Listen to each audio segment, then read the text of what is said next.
Dear friends, I want to show you how I fix no audio output device is installed.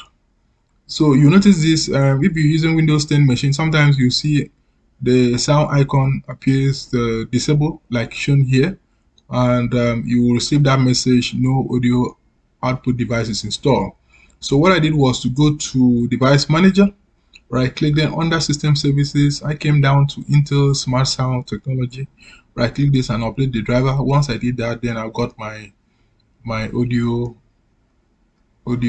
software back. So let me just show you how that is. Right click on the start button, you will see device manager.